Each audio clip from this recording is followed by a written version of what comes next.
A ship once crossed the equator, carrying winter in its belly. There was no freezer aboard, no electric generator, no refrigerated container.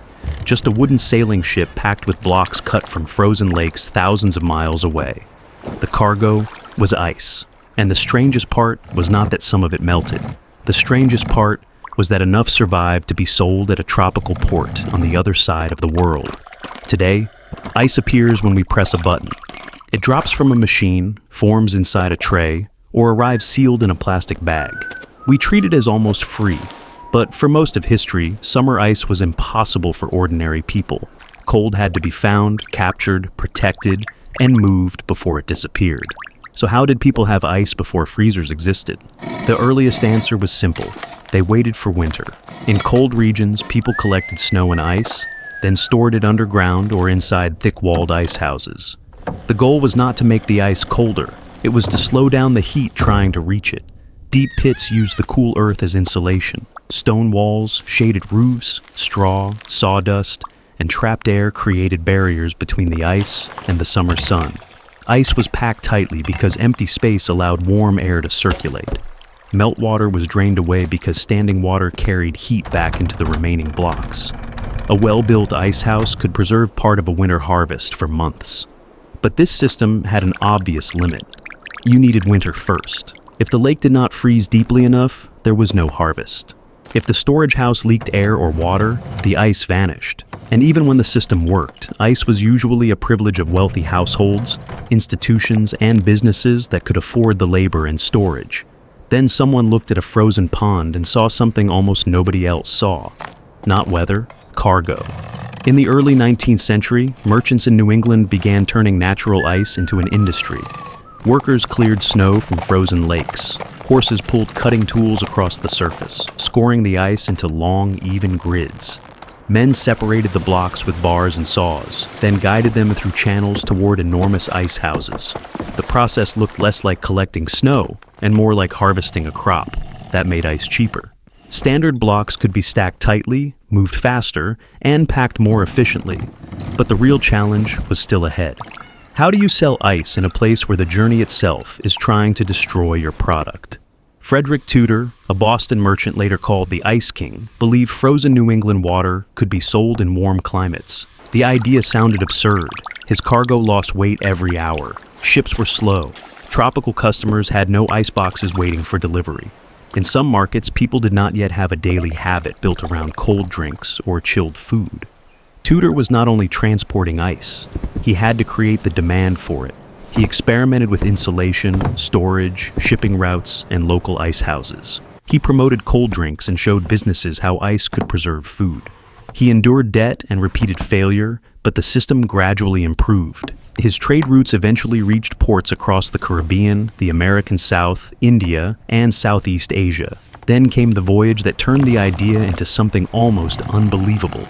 A sailing ship left Boston carrying roughly 180 tons of natural ice toward Calcutta. The hold was insulated with layers of boards and dry plant material. The blocks were packed tightly into a solid mass, reducing the warm air between them. The journey lasted about 4 months. When the ship arrived in 1833, roughly 100 tons remained. Winter had crossed the equator. That moment revealed something larger than one merchant's success.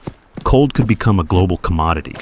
Ice houses appeared in distant ports. Frozen lakes in one climate could change drinks, food storage, medicine, and daily comfort in another. But the ice trade still depended on nature. A warm winter could damage the supply. Dirty ponds could contaminate it. Every block melted from the moment it was cut. Transport was expensive. Delivery was constant. And inside the home, the icebox created its own routine. A household did not own cold. It rented cold one melting block at a time.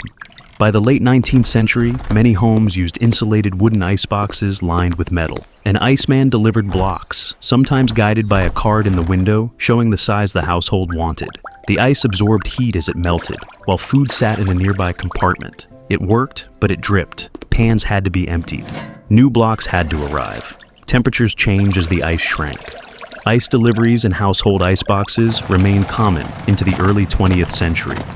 The next breakthrough was not a better box. It was the ability to manufacture cold without waiting for winter. During the 19th century, engineers developed mechanical refrigeration systems that moved heat by compressing and expanding gases. Early machines were large, expensive, and built for factories, breweries, ships, warehouses, and ice plants. They did not immediately replace natural ice. At first, they helped create artificial ice on an industrial scale. That changed the geography of cold. A city no longer needed a frozen lake nearby. A hot region could produce ice locally. Warehouses could maintain controlled temperatures. Ships could carry meat and dairy across longer distances. Food markets grew beyond the seasons and climates that once limited them. Eventually, the machinery became small and reliable enough to enter the home. The refrigerator did more than replace the iceman. It changed shopping, cooking, work, and expectations. Leftovers lasted longer. Milk and meat could be stored more reliably. Shops could carry products from farther away.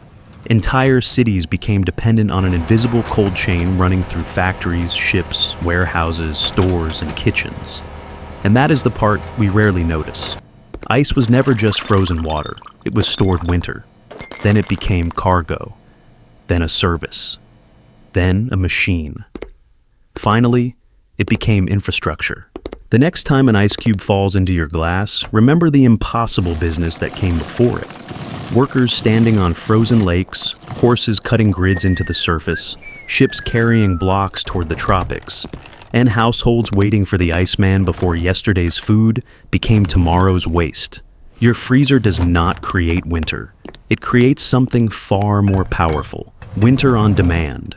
Subscribe to Blue Line History for more stories about everyday problems, human solutions, and the history behind modern life.